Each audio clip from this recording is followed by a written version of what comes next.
നമ്മൾ ബിസിനസ്സിലേക്ക് ഇറങ്ങുന്നുണ്ടെങ്കിൽ ഞാൻ പറയുന്നു ആവശ്യമില്ലാതെ ഇറങ്ങരുത്. അതിന് കറക്റ്റ് ഇതിന്റെ എല്ലാ ചാലഞ്ചുകളും ഏറ്റെടുക്കാനുള്ള കറേജ് ഉണ്ടെങ്കിൽ മാത്രം എന്ത് ചെയ്താൽ മതി, ഇറങ്ങിയാൽ മതി. ഇറങ്ങുന്നുണ്ടെങ്കിൽ നമ്മൾ ബിസിനസ് അല്ല ആദ്യം ബിൽഡ് ചെയ്യേണ്ടത്, നമ്മൾ ആ ബിസിനസ് മാന് ആണ് ബിൽഡ് ചെയ്യേണ്ടത്. ബിസിനസ് മാന് ചില സ്കില്ലുകൾ വളരെ അത്യാവശ്യമാണ്, അത് ബിൽഡ് തന്നെ വേണം. അതിലേറ്റവും പ്രധാനപ്പെട്ട സ്കില്ല് കൺസിസ്റ്റൻസിയാണ്.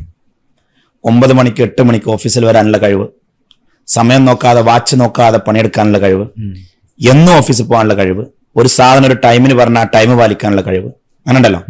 ഉഴപ്പ് വെച്ചിട്ട് എന്ത് ചെയ്യൂല, ബിസിനസ് തുടങ്ങാൻ പറ്റില്ല. മടിയന്മാര് ഉഴപ്പന്മാര്. അതായത് ഞാൻ പറയും, ഞാൻ എന്റെ സ്റ്റാഫിന്റെ നോക്കി പറഞ്ഞുതരാം, അവരുടെ അറ്റൻഡൻസ് ലിസ്റ്റ് എടുത്തിട്ട് ഞാൻ പറഞ്ഞുതരാം ഇതിൽ ആര് ബിസിനസ്മാൻ ആവും ആര് ബിസിനസ്മാൻ ആവൂലാന്ന്.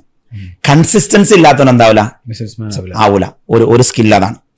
രണ്ടാമത്തെ പ്രധാനപ്പെട്ട ഒരു സ്കിൽ എന്ന് പറയുന്നത് ഈ ഒരു ഇമോഷണൽ ഇന്റലിജൻസ് എന്ന് പറയും നമ്മളതിന്.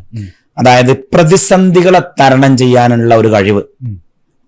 എന്ത് പ്രതിസന്ധികളെ തരണം ചെയ്യാനുള്ള കഴിവ്, ഇമോഷണൽ. പോലീസ് വരും, ED വരും, GST വരും, പാർട്ട്ണർമാരെ കച്ചറുണ്ടാവും. എനിക്ക് ഓർമ്മല്ലേ പണ്ട് നമ്മളെ കമ്പനിയില് പിന്നെ ഒരു ഡിപ്പാർട്ട്മെന്റ് മൊത്തം കച്ചറുണ്ടാക്കി ഓർമ്മല്ലേ? അപ്പൊ നിങ്ങളെല്ലാരും പേടിച്ചില്ലേ? അച്ഛൻ ഗ്ലാസ് മേലൊക്കെ അടിച്ച് അങ്ങനെ ഉണ്ടല്ലോ. അവര് ബേസിക്കലി അവർക്ക് എന്തെങ്കിലും കഞ്ചാവിന്റെ ഇതോ അതല്ലെങ്കിൽ ഡ്രഗിന്റെതോ അങ്ങനെ എന്തൊക്കെ ഒരു പ്രശ്നങ്ങളുണ്ടോ അവർക്ക്. അപ്പൊ അല്ലെങ്കിൽ ഇമോഷണൽ ഇന്റലിജൻസ് ഇഷ്യൂ എന്തോ ഉണ്ട്. അപ്പൊ ചുരുക്കി പറഞ്ഞാല് അങ്ങനെ പല ടൈപ്പ് ചാലഞ്ചുകൾ ഇതിൽ വരും.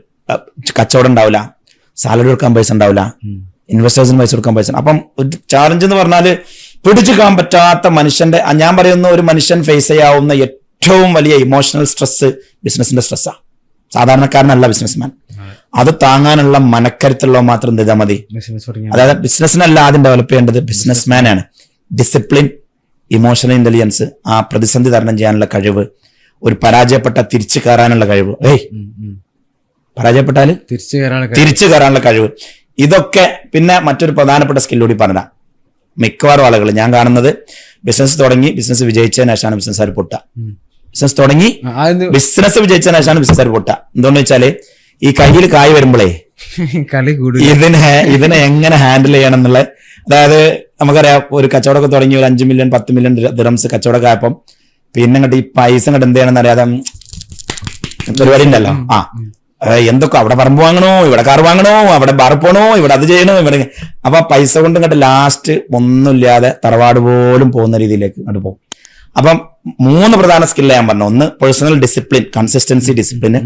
2 മനക്കരുത്ത്, തിരിച്ചു കയറാനുള്ള കഴിവ്. 3 വന്ന സമ്പത്തിനെ മാനേജ് ചെയ്യാനുള്ള കഴിവ്.